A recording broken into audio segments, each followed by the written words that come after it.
Hi boys and girls, it's Mrs. B, and I am bringing you your second art club video. This is your clue of what we're making. If you guessed some fall leaves, you are correct. I don't know about you guys, but I have spent so much time helping remove leaves from my yard over the past couple weeks. All the leaves seem to come down at once, and I thought, why not use that opportunity to make some art? So your first job for art club this week is to go out and find some leaves. I found these leaves in our Goodwin playground, and you know what? Our custodians did such a great job removing our leaves, there weren't many left. So hopefully you can walk around where you live and find some more colorful, beautiful leaves. So your first job is going to be to find your leaves and bring them in your house. Your second job is to open up your art club kit and take out the following. You will need your green paintbrush, you'll need your watercolor paints, and you will need one sheet of your white art paper that's in there. There are also greeting cards in there, and you don't need those, so make sure it's just a plain sheet of white paper. What we're going to do today is create a wax resist. We're going to make fall leaf wax resist pictures. Now, when we use watercolor with crayon, the crayon is made of wax and water do not mix. When the water gets on the wax, it beads right up and it doesn't stick.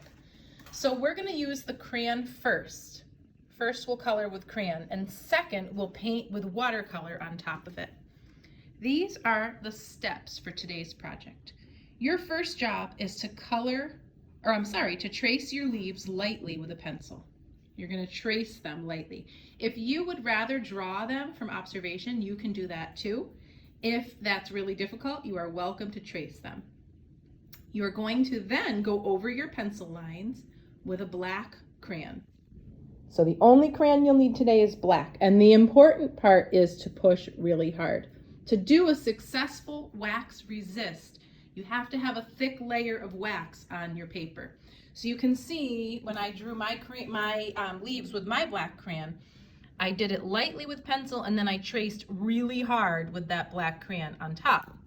And you can clearly see I painted right over the black, and the watercolor stays inside those wax boundaries.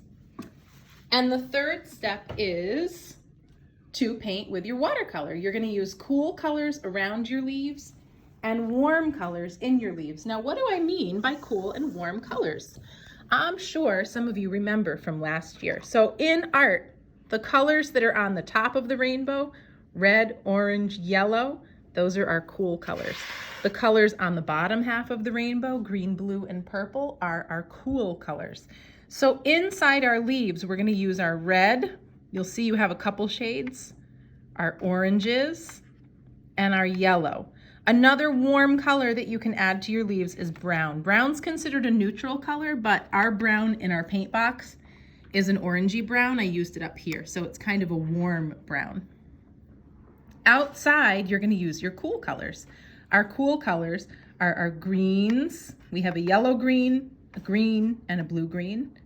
Our blues and our purples. So outside, we'll use our greens, our blues, and our purples. So your paints in your watercolor box are kind of sorted by warm and cool, as long as you remember that your brown over here is technically a warm.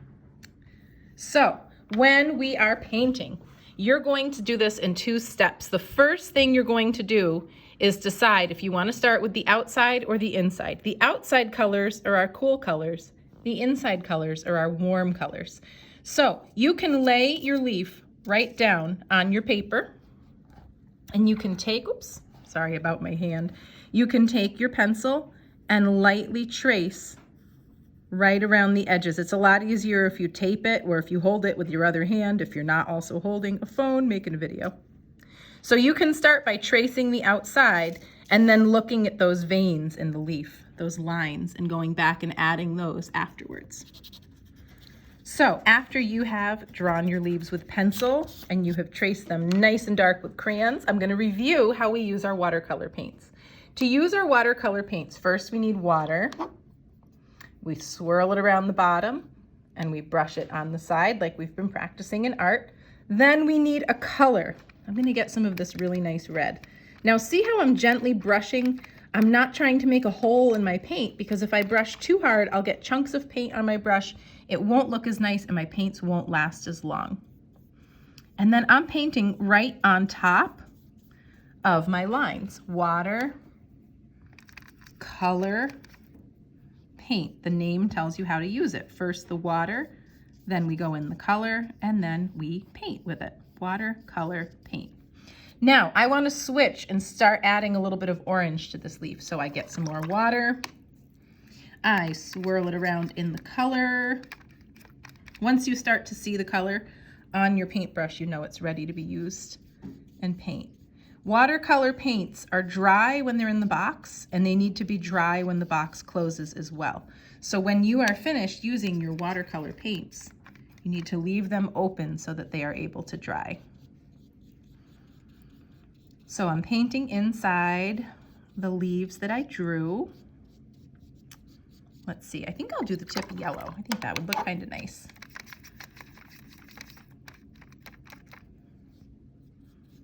Now, here's the important part.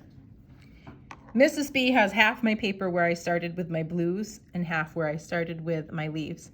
You have to pick what you start with. I wanted to do both to show you what it looks like.